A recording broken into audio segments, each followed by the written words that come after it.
Bapa kami dalam Tuhan Yesus Kristus, terpuji, termulialah Engkau ya Bapa. Kami akan kembali mendalami akan kebenaran firman-Mu yang akan disampaikan di tengah-tengah gerejamu pada tanggal 18 Januari 2026.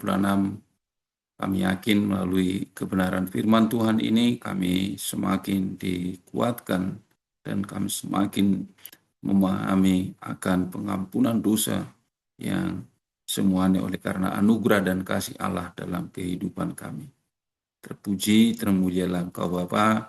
Dalam nama Tuhan Yesus Kristus, kami berdoa dan mengucap syukur.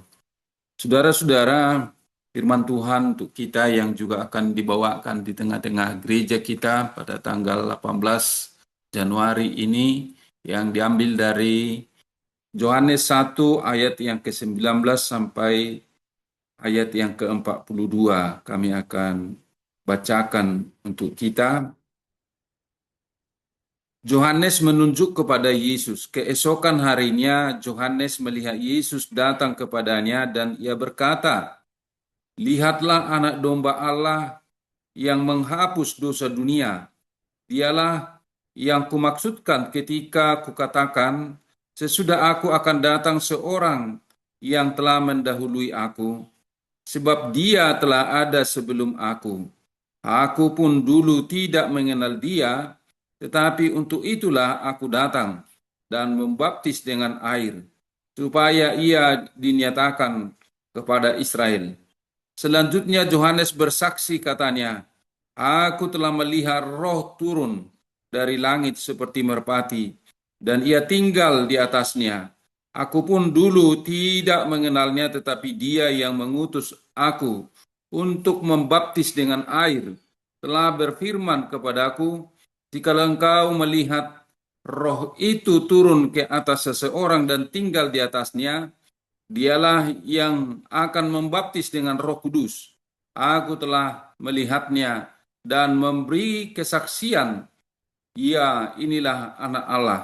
Murid-murid Yesus yang pertama. Keesokan harinya, Yohanes berdiri di situ. Di situ lagi dengan dua orang muridnya. Ketika ia melihat Yesus lewat, ia berkata, "Lihat, inilah anak domba Allah." Kedua murid itu mendengar apa yang dikatakannya itu, lalu mereka pergi mengikut Yesus. Namun Yesus menoleh ke belakang, ia melihat bahwa mereka mengikut dia, lalu berkata kepada mereka, "Apa yang kamu cari?" Kata mereka kepadanya, "Rabi," artinya guru, "di manakah engkau tinggal?" Ia berkata kepada mereka, "Mari dan kamu akan melihatnya." Mereka pun datang dan melihat di mana ia tinggal, dan murid itu mereka tinggal bersama dia. Waktu itu kira-kira pukul 4. Salah seorang dari keduanya yang mendengar perkataan Yohanes lalu mengikuti Yesus adalah Andreas, saudara Simon Petrus.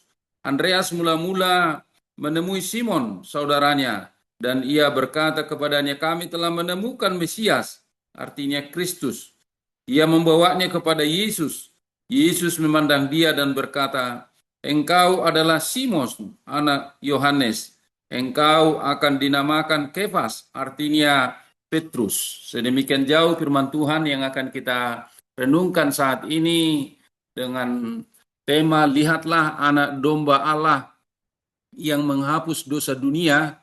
Ini merupakan lanjutan dari minggu yang lalu, bagaimana itu sang firman itu mencipta, yaitu Yesus Kristus yang tinggal mengubah manusia itu dari dalam. Dia adalah betul-betul adalah Kristus yang diurapi. Dan pada saat ini kita akan melanjutkan lagi masih dari Injil Yohanes ini dengan "Lihatlah anak domba Allah yang menghapus dosa dunia."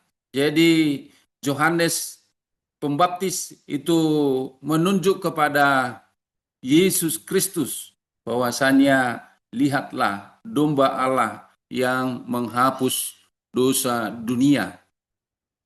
Saudara-saudara yang kekasih, kita bisa melihat dalam perikop sebelumnya bahwasanya bagaimana kesaksian Yohanes tentang dirinya sendiri dan juga tentang Yesus Kristus.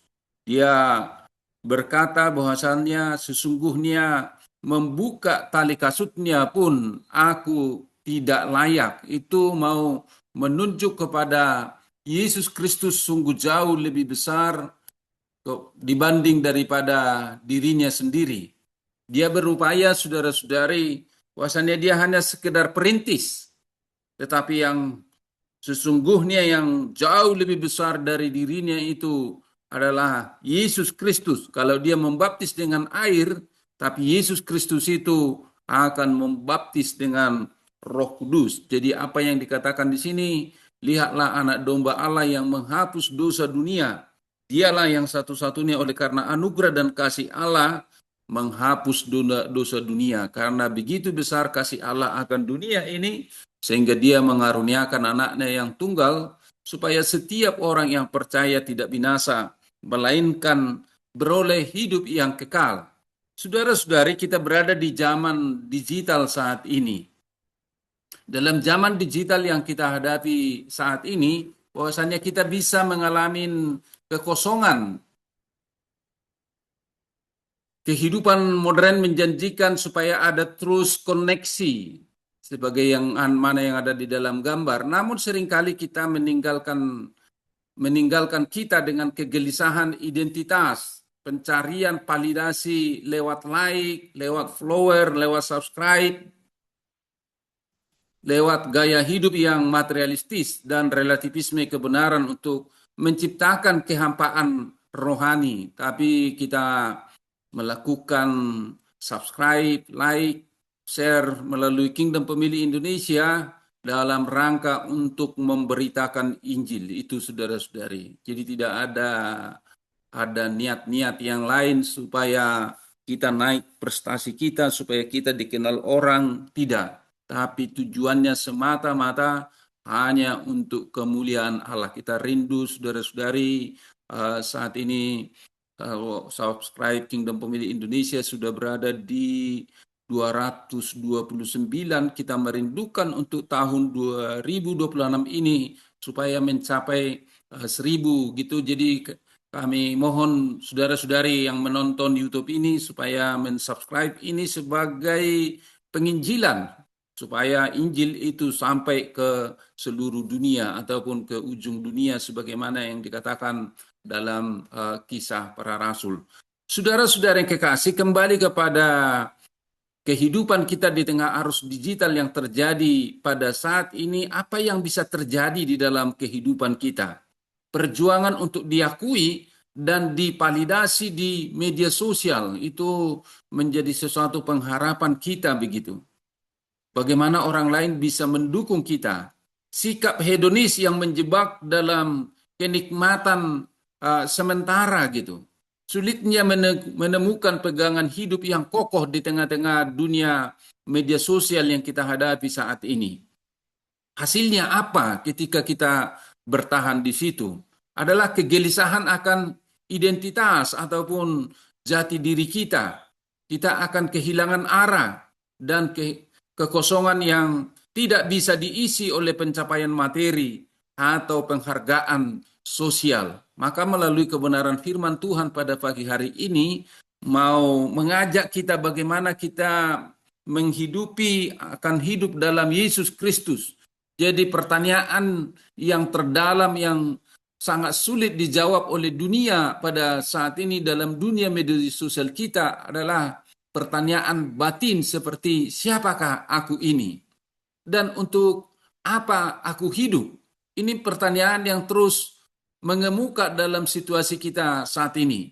Setiap usaha untuk mengisi kekosongan lewat kesuksesan atau ritual agama, formalitas, sering berujung pada kekecewaan dan beban yang lebih berat di dalam kehidupan ini saat kita bertanya, siapakah aku? Dan untuk apa aku ada gitu? Untuk apa aku hidup? Jadi ada bisa dampaknya itu perasaan bersalah di dalam kehidupan kita. Rasa masa lalu dan beban dosa terus membayangi kita gitu. Jadi kesalahan-kesalahan itu, apakah Tuhan sudah mengampuni dosa masa lalu saya? dan juga akan bisa terjadi kekecewaan, janji kebahagiaan sejati dari dunia yang tidak pernah terwujud ketika kita berjuang dalam media sosial kita. Ketidakberdayaan, manusia merasa terbebani oleh kelemahan diri, luka masa lalu dan kegagalan yang sulit dihapus dalam perjalanan kehidupan ini. Kegagalan solusi duniawi biasanya adalah rutinitas keagamaan yang seremonial. Artinya kita masuk di dalam agama formalitas. Agama hanya kita mengikuti ibadah saja dan Tuhan akan mengubah segalanya. Kita tidak menjadi orang yang taat gitu. Dan usaha mengandalkan kekuatan sendiri tidak mampu sebetulnya untuk memulihkan jiwa secara total. Jadi kebenaran firman Tuhan pada pagi hari ini, bagaimana kita bisa menjawab pertanyaan siapa aku dan untuk apa aku hidup di dalam dunia ini. Kalau kita mencari jawaban dalam dunia ini, maka kita akan menjalani keagamaan kita hanya sekedar rutinitas ataupun kebiasaan. Tapi saudara-saudari, melalui kebenaran firman Tuhan, itu menjadi sebuah jawaban kegelisahan manusia, siapa aku dan untuk apa aku hidup. Di tengah-tengah kegagalan dunia itu, Yohanes 1 ayat 29 sampai 42 tadi membuka pengharapan baru. Kesaksian Yohanes Pembaptis menunjuk pada satu pribadi sebagai solusi sejati bagi krisis identitas ataupun rasa bersalah dan kekosongan rohani kita. Lihatlah anak domba Allah yang menghapus dosa dunia. Pesan ini bukan hanya sekedar teori, melainkan sebuah undangan untuk kita, melainkan juga menjadi sesuatu yang bisa kita alami dengan perjumpaan kita dengan pribadi Kristus yang membawa perubahan kehidupan yang sejati. Perikop tadi bisa nanti kita renungkan lebih dalam begitu. Bahwasanya bagaimana sebuah kesaksian yang bersumber dari Yohanes Pembaptis, bahwasanya dia menunjuk kepada Yesus Kristus. Ada kesempatan sebetulnya di dalam kehidupannya untuk mencari prestise duniawi, kehebatan begitu. Tetapi dia tidak mempergunakan kesempatan itu, tapi seluruh kesaksiannya itu menunjuk kepada Yesus Kristus. Lihatlah anak domba Allah yang menghapus dosa dunia. Nanti juga bisa kita lihat bahwasanya murid-murid Yohanes ini ketika dia memberi kesaksian berjumpa dengan Yesus Kristus begitu. Dengan bertanya, di manakah kamu tinggal? Lalu Yesus berkata, mari dan lihatlah. Di situ terjadi perubahan transformasi dalam kehidupan murid Tuhan Yesus begitu. Dan terjadi multiplikasi dalam murid yang pertama itu yang bisa nanti kita lihat lebih dalam. Saudara-saudari, kita mau masuk lebih dalam. Apa itu makna lihatlah anak domba Allah yang menghapus dosa dunia? Jadi sangat menarik saudara-saudari kalau kita merenungkan kembali dalam Kejadian 22 tentang persembahan Abraham di Gunung Moria itu, bahwasanya di kita Kristen siapa yang mau dipersembahkan? Maka kita menjawab adalah Ishak. Lalu dari agama seberang, siapa yang mau dipersembahkan di situ di atas Gunung Moria itu? Yang dijawab adalah Ismail. Tapi sesungguhnya yang dipersembahkan adalah domba. Dan itu saudara-saudari bisa kita lihat jadi perjumpaan dua agama itu, saudara-saudari, bahwasannya yang dipersembahkan adalah domba. Lalu pemahaman tentang domba itu yang perlu diperdalam kembali. Kita setuju saudara-saudari, gelar anak domba yang diucapkan Yohanes Pembaptis bukan istilah baru. Ia menyatakan berbagai pengharapan umat dan pembebasan total di dalam satu pribadi. Pribadi itu adalah pribadi Kristus. Jadi apa yang disinggung di dalam Keluaran 12 dengan darah anak domba, ketika dioleskan di atas pintu rumah, mereka menjadi selamat sebagai tanda keselamatan dan pembebasan umat Israel dari perbudakan gitu. Dan juga bisa kita lihat bahwasannya hamba yang menderita, Yesaya 57 itu merujuk pada nubuat tentang hamba Tuhan yang menanggung penderitaan untuk penebusan, yaitu adalah Kristus. Lihatlah anak domba Allah yang menghapus dosa dunia. Korban harian di bait Allah, saudara-saudari, mengingatkan pada sistem korban yang terus-menerus dilakukan untuk pengampunan dosa. Itu semuanya merujuk kepada lihatlah anak domba Allah yang menghapus dunia. Maka kesimpulannya adalah Yesus penggenapan dari semua simbol-simbol di dalam perjanjian lama. Korban yang sempurna dan final serta mengikat itu adalah Yesus Kristus. Lihatlah domba Allah yang menghapus dosa dunia ini. Ini sangat menarik saudara-saudari, bahwasannya Yesus bukan hanya sekedar memikul, tetapi menghapus sepenuhnya begitu. Jadi Yohanes menggunakan kata prasa Yunani di situ, ho airon te homortian tu kosmu. Itu kata kerja iron itu untuk memiliki makna yang radikal, mengangkat dan menghilangkan seluruhnya. Bukan hanya memikul atau menutupi, tapi menghilangkan segala pembatas kita supaya hubungan kita dengan Allah terbangun kembali. Itu saudara-saudari, bahwasanya lihatlah anak domba Allah yang menghapus dosa dunia itu. Dia menghilangkan segala pembatas antara manusia dan Allah. Dia betul-betul menggambarkan bahwasannya dosa yang menjadi beban kolektif yang juga merusak pribadi kita, yang merusak juga relasi fundamental manusia sang pencipta itu, betul-betul dihapuskan. Ini saudara-saudari. Jadi kosmos yang artinya di situ adalah dunia, karya Kristus yang bersifat universal, berlaku untuk semua orang tanpa memandang status, tanpa memandang ras, saudara-saudari, tanpa memandang masa lalu, semua gitu. Maka sesuatu yang sangat penting kita ketahui, tidak ada dosa yang terlewat, yang terlalu berat untuk diampuni. Pembebasan ini berakar pada kasih Allah, bukan usaha manusia. Jadi saat kita bisa berkata, lihatlah anak domba Allah yang menghapus dosa dunia itu, bahwasanya dia mampu menghilangkan segala pembatas kita, menggambarkan dosa-dosa kita sudah diampuni, dan karya itu berlaku bagi semua orang. Sang Mesias sejati adalah pribadi yang dihinggapi Roh Kudus. Kesaksian Yohanes menegaskan akan keilahian Yesus itu, keberadaannya untuk melampaui waktu, protos moen itu, dan ia ditandai oleh kehadiran Roh Kudus yang unik.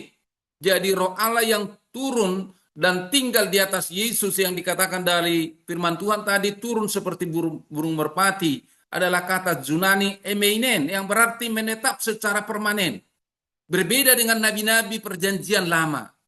Rohku tidak selamanya tinggal dalam diri manusia itu, tetapi kata emeinen itu mau menunjukkan menetap secara permanen. Berbeda dengan nabi-nabi perjanjian lama. Tanda ini mau menegaskan Yesus sebagai Mesias sejati, sang pembaptis dengan Roh Kudus. Kalau aku membaptis dengan air, tapi dia akan membaptis dengan Roh Kudus. Kata Yohanes, saudara-saudari. Melalui karya Yesus, Roh Kudus bekerja secara nyata untuk mengubah hati dan memperbaharui relasi manusia dengan Allah. Jadi ini saudara-saudari kita harus yakini ketika kita beriman, lihatlah anak domba Allah yang menghapus dosa dunia itu, karya Yesus lewat pembaptisan Roh Kudus bekerja mengubah hati kita dan memperbaharui relasi kita dengan Allah. Saudara-saudari, sebuah undangan pribadi, mari dan kamu akan melihatnya. Kita bisa baca dalam pembacaan tadi di mana murid-murid Yohanes bertanya kepada Yesus, di manakah kamu tinggal? Dan Yesus berkata, marilah dan kamu akan melihatnya.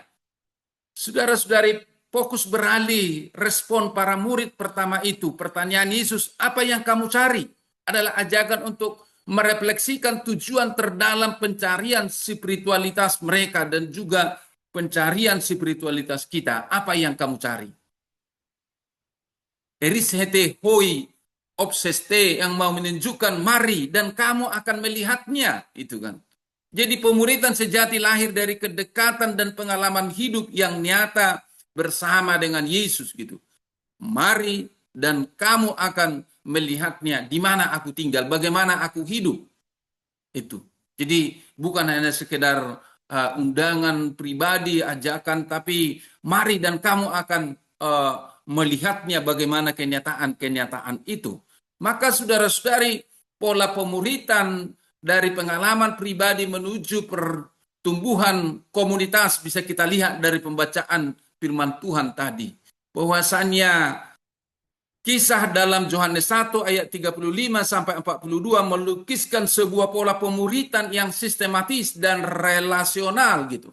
Ada 4 tahapan perjalanan iman yang bisa kita lihat di situ gitu. Yang pertama adalah mendengar kesaksian martau-marturia yang disampaikan oleh Yohanes Pembaptis, saudara-saudari. Iman dimulai saat seseorang mendengar tentang Kristus dari saksi yang otentik. Kalau dalam teks tadi adalah Yohanes Pembaptis. Iman itu adalah pendengaran terhadap firman Tuhan gitu. Jadi ini yang langkah pertama, mendengar. Lalu yang kedua, mengikuti dan mencari gitu. Itu merespon dengan mulai mencari, saudara-saudari. Mencari sebagaimana para murid itu waktu itu, murid Yohanes itu, di manakah kamu tinggal? Itu mengikuti dan mencari Yesus. Lalu tinggal bersama begitu, atau menein, mengalami perjumpaan dan relasi yang mendalam dengan tinggal bersamanya. Jadi saudara-saudari, tinggal bersama ini untuk bisa mengetahui, saudara bisa mengetahui akan keberadaan saya yang sebenarnya. Jikalau saudara tinggal di rumah saya, misalnya apakah seminggu atau 2 minggu atau 1 bulan begitu. Oh ya, rupanya seperti inilah pola hidup pendeta Marudu Sihotang gitu. Jadi sangat penting saudara-saudari, kehidupan itu, perjumpaan itu nampak ketika kita bisa berjalan dalam keseharian kita gitu. Lalu apa yang bisa kita lihat saudara-saudari? Membawa orang lain ataupun misien. Kita bisa melihat secara alami tadi pengalaman ini mendorong seseorang untuk membawa orang yang terdekat kepada Kristus yang dimulai dari saudaranya tadi, yaitu Andreas membawa Simon Petrus, saudara-saudari. Jadi bisa kita lihat ini dari mendengar, mengikuti dan mencari, tinggal bersama, lalu membawa orang lain kepada Kristus. Jadi saudara-saudari, sebuah tahapan yang mengubah identitas baru dalam Kristus itu. Perjumpaan dengan Yesus tidak hanya mengampuni, tetapi juga mentransformasi identitas kita saat bertemu Simon. Yesus menatapnya secara mendalam. Ini kan emblap sars itu. Dan memberinya nama baru. Simon, engkau akan dinamakan Kepas, yang artinya Petrus.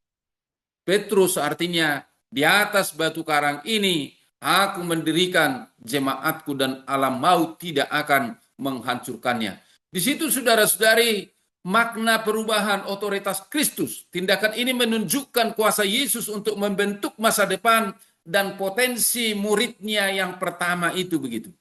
Sumber identitas, jati diri kita yang baru berasal dari Kristus. Jadi bukan dari media sosial, bukan dari masa lalu, bukan dari kegagalan kita ataupun capaian kita. Tapi identitas kita adalah berasal dari Kristus. Panggilan dan tujuan nama baru batu karang mencerminkan tugas dan panggilan khusus untuk menjadi landasan bagi komunitas iman. Jadi saudara-saudari, batu karang itu gitu. Bagaimana kita bisa berdiri teguh. Jangan berdiri di atas pasir saudara-saudari, tapi kita betul-betul berdiri di atas batu karang yang teguh. Itu adalah Yesus Kristus lewat iman kita yang sungguh-sungguh. Apa yang bisa kita lihat di sini?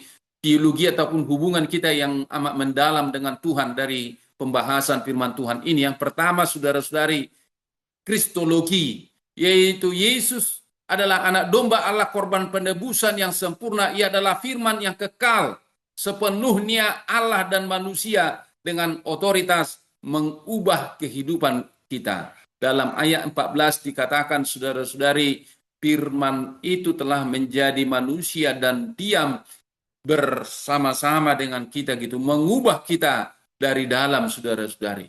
Jadi dalam ayat 12 dikatakan saat kita percaya kepada firman itu, bahwasanya kita menjadi anak-anak Allah, dimateraikan di dalam Yesus Kristus. Ini saudara-saudari kristologi yang amat mendalam yang harus kita ketahui dari Yohanes 1 ayat 29 sampai 42 ini. Yang kedua, saudara-saudari, tentang keselamatan. Keselamatan itu bersifat total dan universal.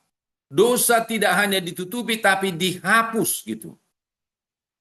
Dosa tidak hanya ditutupi tetapi betul-betul dihapus. Ini anugerah yang berlaku bagi semua orang tanpa diskriminasi. Jadi sangat menarik ketika kita yakin dosa kita sudah dihapus. Ada percakapan semalam begitu, bahwasanya ketika dosa kita dihapus, maka kita lebih sukacita ketika berdialog dengan orang lain, tidak langsung untuk menghakimi ataupun melihat kelemahannya, tapi bagaimana kita bisa melihat ada kebaikan Tuhan bagi semua orang, bahkan ke dalam penjahat sekalipun gitu. Jadi ini saudara-saudari, soteriologi itu gitu. Tergantung kepada responnya. Ketika sudah ada dialog gitu, bersaksi kita, dan kesaksian-kesaksian selanjutnya yang mengubah adalah pekerjaan Roh Kudus begitu. Dan ini tentang keselamatan. Lalu yang ketiga adalah tentang Roh Kudus.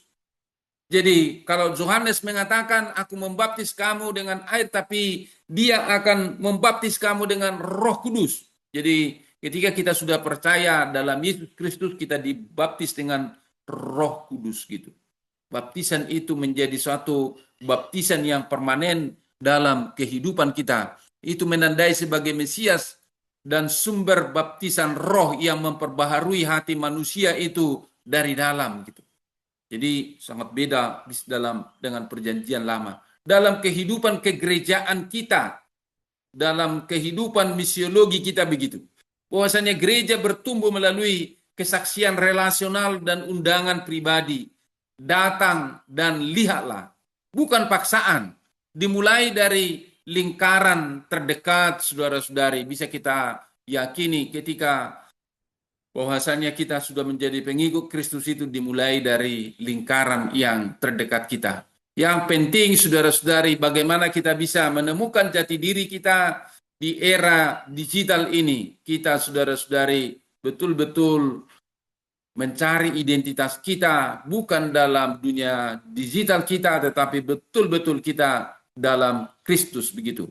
Di tengah-tengah tekanan untuk membangun citra online yang sempurna, Yohanes 1 ayat 29 sampai 42 tadi menawarkan pondasi identitas yang teguh dan tidak tergoyahkan, yaitu ketika kita betul-betul percaya di dalam Kristus begitu. Jadi bukan mencari popularitas.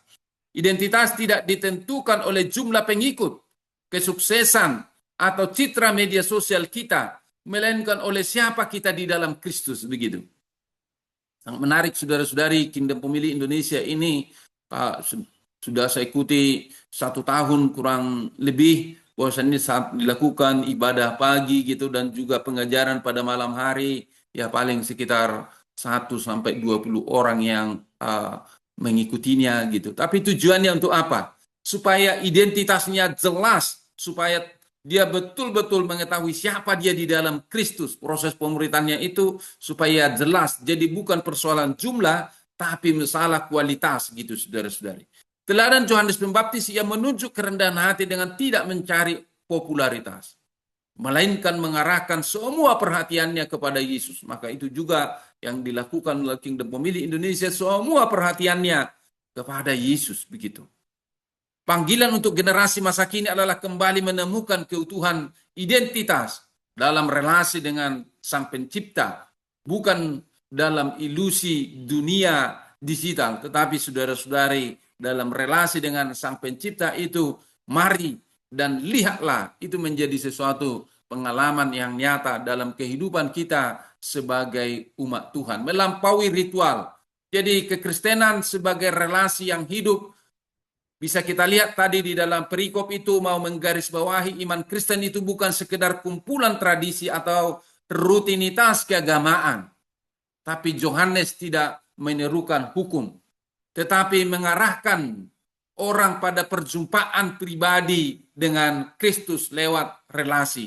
Implikasi untuk kehidupan beriman, saudara-saudari, undangan datang dan lihat, mengajak kita untuk berjalan bersama Yesus dalam kehidupan sehari-hari.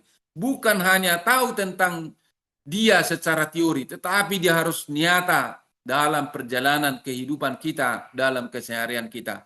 Transformasi batin yang sejati tidak dapat dihasilkan dari praktek keagamaan yang kosong atau mengikuti kebiasaan turun-temurun, tetapi mari dan lihatlah dalam kehidupan sehari-hari. Gereja dipanggil menjadi keluarga Allah, tempat relasi yang otentik, di mana anggota saling meneguhkan dan saling menopang satu sama lain, saudara-saudari.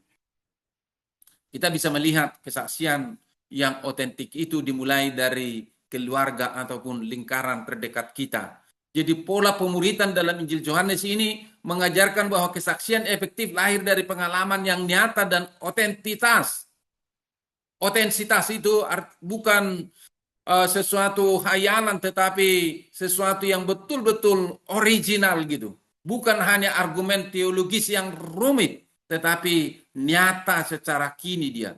Bagaimana kita bersaksi? Ini bisa kita lihat dalam lingkaran ini. Mulailah dari yang terdekat, seperti Andreas yang segera memperkenalkan saudaranya Simon.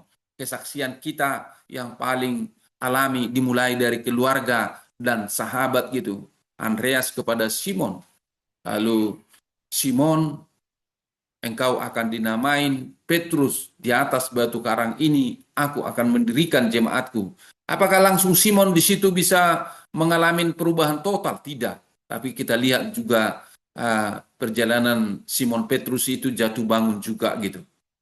Itu mau menunjukkan bahwasannya yang pertama, saudara-saudari, kita mulai dari keluarga kita. Di tengah-tengah keluarga kita, kita bisa mengalami jatuh bangun, tapi kita bagaimana kita terus bisa bertumbuh. Sikap mengundang, bukan menghakimi. Pola yang diajarkan adalah datang dan lihat. Ini adalah undangan untuk mengalami, bukan paksaan untuk percaya begitu.